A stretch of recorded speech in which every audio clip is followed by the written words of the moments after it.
ceramiche, ceramics.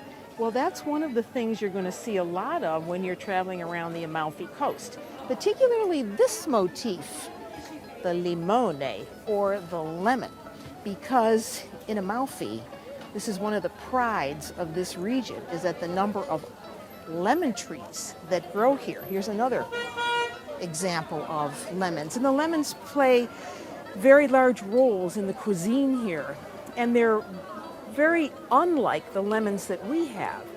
The lemons in Amalfi are known as Sfusato Amalfitano because that is a particular kind of lemon, and it's very sweet. It's very much unlike our lemons that are bitter, and these grow to enormous size. If you ask for a drink with a piece of a lemon in it, you're going to get something the size of a grapefruit.